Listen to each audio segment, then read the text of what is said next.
பெண்ணினமே பேராற்றலின் பிறப்பிடமே. பெண்ணினமே பேராற்றலின் பிறப்பிடமே.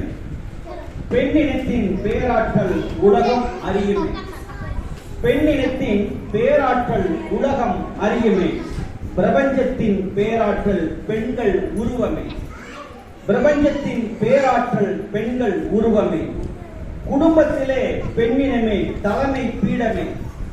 குடும்பத்திலே பெண்ணினமே தலைமை பீடமே.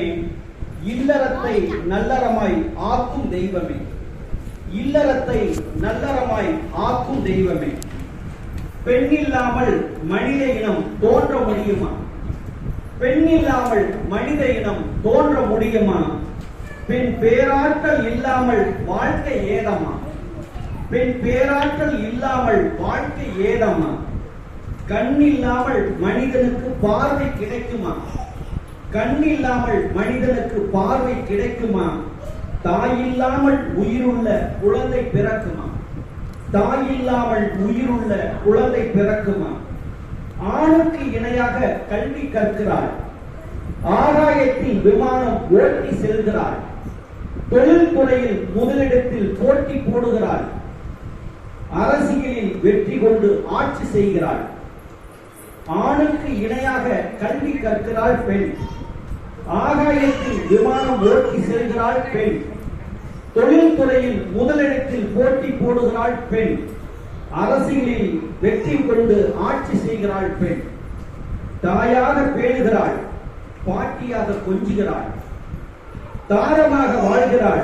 மகளாக பிறக்கிறாள். தோழியாக பழகுகிறாள். பேத்தியாக தவழ்கிறாள். பூமி தாயின் பெண்களே குலதெய்வ கண்களே. பூமி தாயின் பெண்களே குலதெய்வ கண்களே. பெண்ணினமே பேராற்றலின் பிறப்பிடமே. பெண்ணினமே பேராற்றலின் பிறப்பிடமே. அதாவது நம்ம தாய் இல்லாம யாருமே இந்த உலகத்துல பிறந்திருக்க முடியாது. இந்த தாய்மைங்கிறது இந்த பிரபஞ்சத்தினுடைய ஒரு ஈர்ப்பு சக்தி.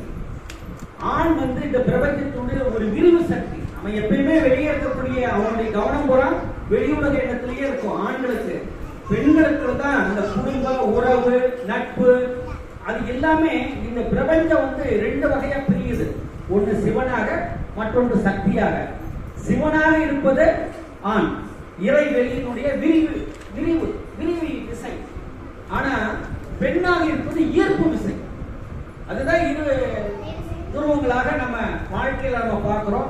ஆனா இன்றைய தினத்தில் இந்த ஈர்ப்பு விசையாக இருக்கக்கூடிய அந்த பெண்கள் அவங்களுடைய வாழ்க்கையில மிகப்பெரிய சோதனைகளையும் கடந்து இருந்தாலும் பல வகையான சாதனைகளை இன்றைய உலகத்தில் செய்து கொண்டிருக்கிறார்கள். அவர்களை மனதார இந்த மகளிர் தினத்திலே வாழ்த்துகிறோம். இன்றைய தினத்தில் பெண்கள் மகளிர் தினத்தினுடைய வாழ்த்து கவிதையாக நம்மளுடைய அருணாசலம் ஐயா அவர்கள் பேசுவார்.